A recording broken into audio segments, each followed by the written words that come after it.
Well, howdy, howdy, howdy. Nearly senior citizen here. Greetings, boys and girls, and welcome to this. Me kind of laughing as I sit carefully because on my belly, I have a thick boy. And pulling on his tail. This is Figmo. It's been a while since he's been out and visible. So I've mentioned before, he's thick. He's very thick. He's got some junk in that trunk. But he's a very, very nice little guy. He's very nervous, but not as nervous as he has been. He's calmed down very, very much. He's a good little guy.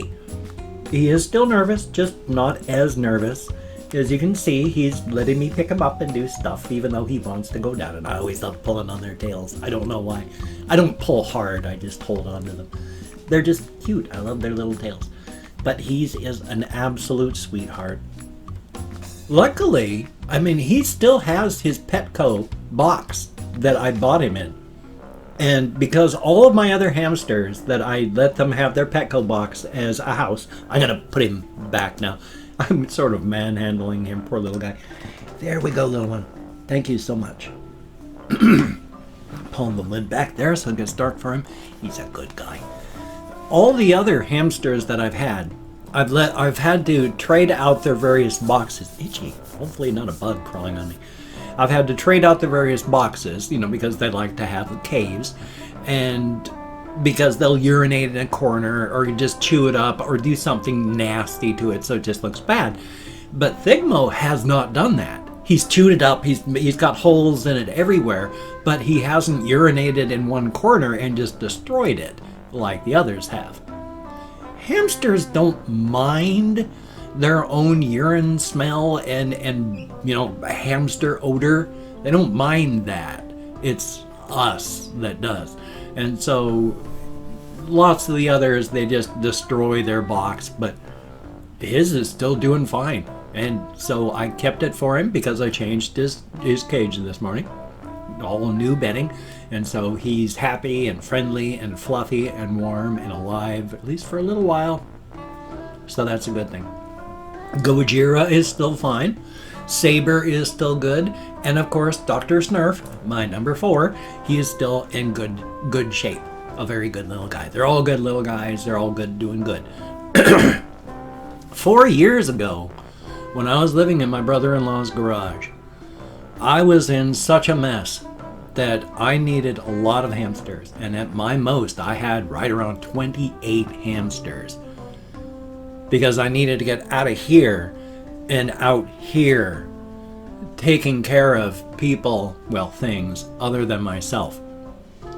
And now I don't even want 6. 4 is good. I'm happy with 4. I don't need more than 4. I don't want more than 4. I'm happy taking care of just 4 little hamsters because they've got their 4 bin cages. Slurring around my dentures again today. They don't fit anymore again. There's resorption of tissue and wearing away of the soft liner, and so they just don't fit properly anymore. And so my upper plate especially now rocks. And when it rocks forward, it pushes the back part down, which alters the way that I have to talk. Thumbs up. Let's see, what was I talking about? I can't really remember. I know it was hamsters and taking care of hamsters and cleaning hamster cages and how my hamsters are okay, and that's good. So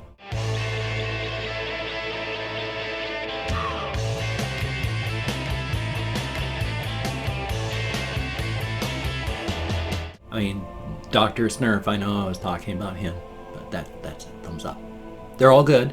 And of course, Shelton continues to get vacant and empty. The economy for small places has not been good in the United States ever since the 1980s when Reagan came through and just started deregulating everything.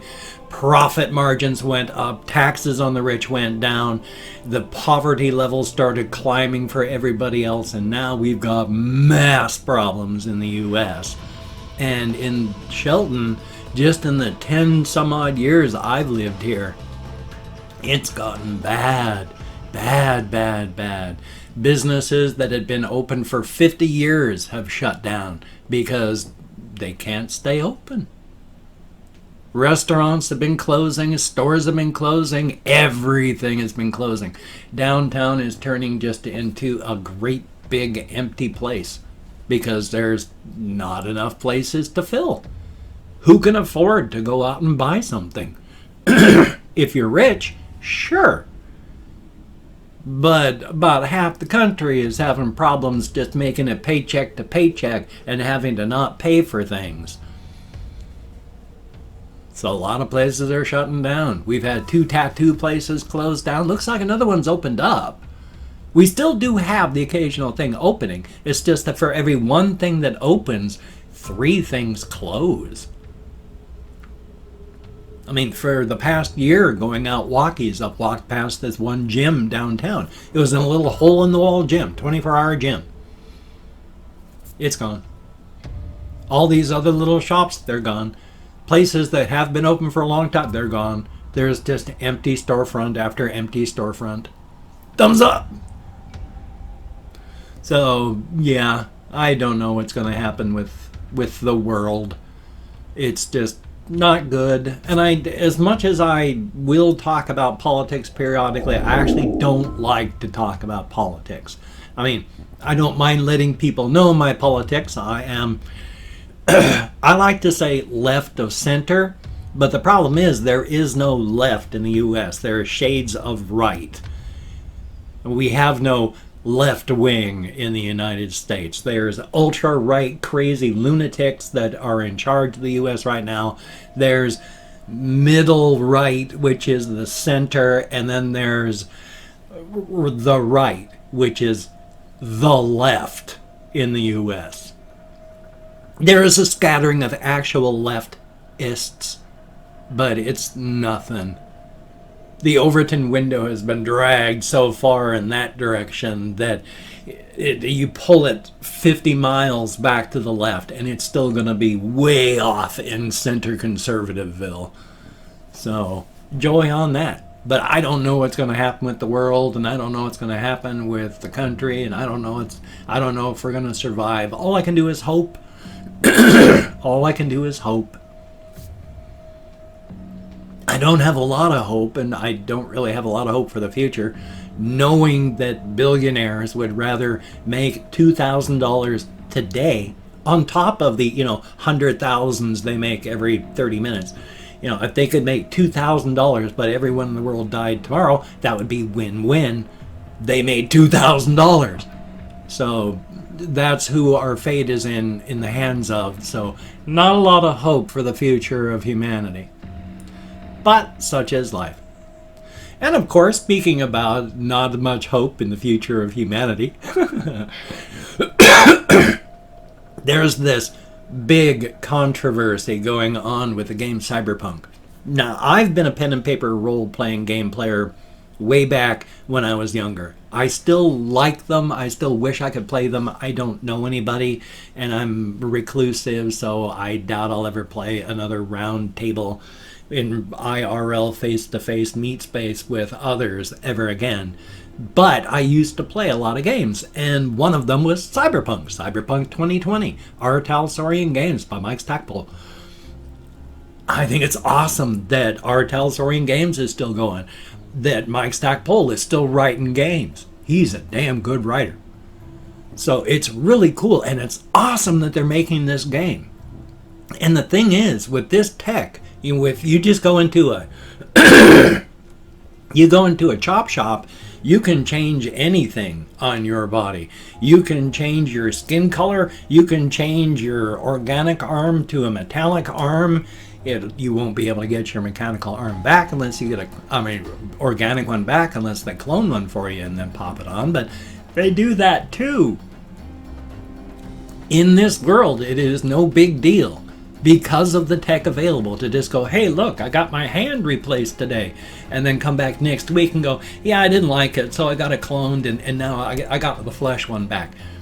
In that world, gender would be very fluid. And in the Mike Stackpole Cyberpunk 2020 and future, because he's written future, yeah, I guess that works, further on extrapolation settings for the whole thing, gender and gender attributes would be and are just as swappable. But the whole, oh my god, they're giving attention to somebody that's not white and male, it's the end of the world and gaming crowd saw a transgender picture and just went, oh my god, it's forced diversity. It's not forced diversity. There is no such thing as forced diversity. What we have is enforced whitewashing. When 98% of all characters and protagonists are white males, but the world is half female, and at least in the United States, white people are about 50% of the population, white males. That's being nothing but white males is enforced whitewashing. Putting anybody else that's not a white male in there is not forced diversity, it's the actual world. So good Lord, I am so tired of white males whining like little babies when their 98% of representation in all media gets whittled down to 97%. Oh, it's the end of the world. You know, it's so bad that, you know, now that you've shown a woman in a movie that, you know, only 97% of everything else is white males. Good Lord. And there was this big, you know, it's like, get woke, go broke. You know, the power of the fandom menace, what they've been calling themselves out there. The little whiny man babies. And yes, now you know my politics about the whole thing on this situation. Their whole big thing was, you know, saying, get woke, go broke, because, you know, it doesn't work. You're forcing this stuff. Yeah, and it turns out it's, yeah, get woke, go broke. Carrying all that money to the bank. Oh my god. They've made record cash on movies like Captain Marvel, where they're showing women as main characters, where they're showing non-white males as main characters. Get woke, go broke. Carrying that cash to the bank. Oh my god. Yeah, amazingly, they are discovering that if you show something other than non-white males, all those non-white males out there like to come in and see the movie. I was really, it almost made me cry when I was watching this one Twitter video thing about the representation of people in the game Cyberpunk 2020, because another controversy, not 2020, 2077, the one coming out by CD Projekt Red, where they were trying to make a big deal out of how gang members, there were a lot of black gang members, and they called themselves animals and you were shooting them, and it's like, oh my god, what terrible things. And oh, they have voodoo people, Haitians, and as it turns out, you know, the Mike Stackpole's a black guy, and he's saying, look, you don't tell me what to be offended by. And if you didn't notice, these black people were called animals because they were part of a larger group that worship power and strength and animal-like attributes. And they're led by a white woman called Sasquatch. So, I don't even know where I'm going with this. I'm just railing against things now. Thumbs up and welcome to my day. I have been busy. I changed my cat box. I changed Thigmo's hamster cage. And I've been ranting about politics and movies. And I've been offending anybody who even is, well, if you even think that these people, the whiny man babies, are correct. I know I've offended you. I've probably offended quite a few of you by calling them whiny man babies. But good Lord, when you've got all these people making hundreds, one person made over 100 videos on what a terrible person Brie Larson is because she didn't want to have white men reviewing her movies. And if you take a look at the quote and what happened, she was talking about a movie that was not made for white men. It was made for children. And she just said she wanted to have more people of color and more women and more disabled people instead of that 98% white male coverage. Good Lord. People have made over 100 videos how she's the worst person in the world because of that one comment. Yeah. Whiny man babies. But I've opened up 24 hours worth of comments in my community tab, and I'm going to go through and thank 20 to 25 people for having left me a comment. Thank you so very much. It is appreciated. I'm not going to answer the comments right now. I'm not even going to read them. I'm going to read them afterward. Thumbs up each one I do. Answer as many as I can. For right now, just thanking you for having left a comment. That was a huge lag spike. If I mispronounce the username, no disrespect is intended. I'm an American English speaker, and of course, it's a range of 20 to 25, because even though I count an American Sign Language on the fingers of this hand with my depression, fibro, brain damage from my alcoholism, life is life. So, let me call it my Chrome, where I have opened up those things. Ice Damon, greatly appreciated. Kira Lemongrab, good to see you, always. Haley, thumbs up and thank you.